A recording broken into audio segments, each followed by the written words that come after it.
एक समय की बात है, एक जाट था। उसकी नई नई शादी हुई थी।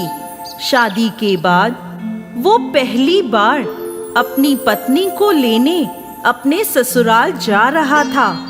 वो अच्छे से नए नए वस्त्र पहनकर तैयार होकर ससुराल के लिए रवाना होता है।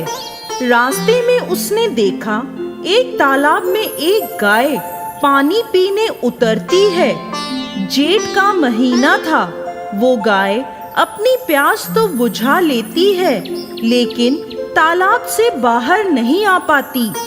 जाट को वहां देख गाय उससे बोली, अरे मुसाफिर, मुझे इस दलदल से बाहर निकाल दे। जाट बोला, अरे नहीं नहीं गाय माता, मेरे कपड़े गंदे हो जाएंगे। मैं पहली बार अपनी पत्नी को लेने ससुराल जा रहा हूँ।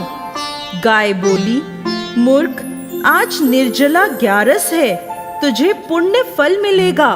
मैं तुझे वरदान दूंगी, तेरी 7 पीढ़ियां तर जाएंगी। लेकिन जाट नहीं माना। नाराज होकर गाय बोली, अगर तू मुझे नहीं निकालेगा तो मैं तुझे श्राप दे दूंगी। जा, तू अब से 8 पहर बाद गधा बन जाएगा। वो जाट डर गया और अब गाय से माफी मांगने लगा, लेकिन तब तक गाय तालाब में पूरी तरह डूब गई थी। ये देख जाट उदास हो गया और उदास मन से ही वो ससुराल पहुंचा। जवाई को देखकर ससुराल में सभी बहुत खुश हुए, लेकिन जाते ही उसने रट पकड़ ली, मेरी पत्नी को विदा कर दो, हमें जाना है, हमें अभी जाना है। सभी ने मिन्नतें करी, जवाई जी एक दिन तो रुक जाओ, लेकिन वो नहीं माना। तब उसकी पत्नी बोली, सब इतना कह रहे हैं तो आप रुक क्यों नहीं जाते? तब जाट ने उसे श्राप की सारी बात बता दी। तब उसकी पत्नी तुरंत उसके साथ वापस घर की ओर चल दी। 8 पहर के बाद जाट गधा बन जाता है। उसकी पत्नी उसे घर में लेकर बैठी रही। इस तरह कई दिन बीत गए। जब घर में अन्न धन कुछ भी नहीं बचा, तो वो अपनी पत्नी से बोला, तुम मुझे लेकर मजदूरी करने चलो। तब वो दोनों नगर के राजा के यहाँ मजदूरी करने पहुँचे। राजा के कुएं की खुदाई का काम चल रहा था। उसकी पत्नी अपने सर पर मिट्टी रखकर मिट्टी फेंकने जाती। सभी मजदूर उसे देखकर बोले, अरे बहन, जब तेरे पास गधा है तो इस पर बोझ रखकर क्यों नहीं ढोती? क्यों बोझ उठाती हो? पर वो कुछ नहीं बोली। दूर से राजा भी ये सब देख रहा था। एक दिन राजा ने उससे पूछा, तुम्हारे पास गधा है तो तुम क्यों बोझ उठाती हो? तब वह बोली, महाराज, ये गधा नहीं है, मेरे पति हैं। इन्हें गाय का श्राप लगा है। उसने राजा को सारी बात बता दी। राजा ने पंडित को बुलवाकर इसका हल पूछा।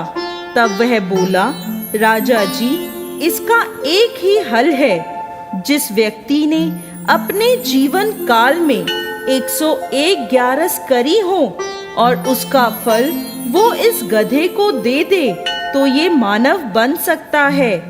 राजा ने पूरी नगरी में ऐलान करवा दिया कि जिसने भी 101 ग्यारस करी हैं, अगर वो अपनी ग्यारस का फल दे देता है तो राजा उसे अपना आधा राज्य दे देंगे। लेकिन पूरी नगरी में कोई भी ऐसा नहीं था जिसने 101 ग्यारस करी हो। किसी ने 10, किसी ने 11, तो किसी ने 21 ग्यारस करी थी। तब एक बुढ़िया आई और बोली, राजा जी, मैंने पूरी 101 ग्यारस करी है। राजा बोला, तुम अपनी ग्यारस इस गधे को दे दो तो मैं तुम्हें मुंह मांगा वरदान दूंगा। बुढ़िया बोली, महाराज, मैं धन लेकर क्या करूंगी? मैं आज हूँ, कल नहीं, मैं इसे 100 ग्यारस दे दूंगी, लेकिन एक निर्जला एकादशी को मैं अपने पास रखूंगी।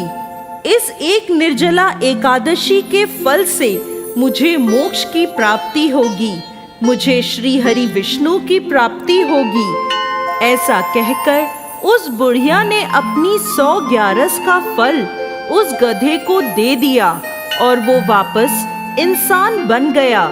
लेकिन 1 ग्यारस की कमी से उसका पूरा शरीर इंसान का हो गया, लेकिन गधे की पूंछ उसके शरीर से नहीं हटी।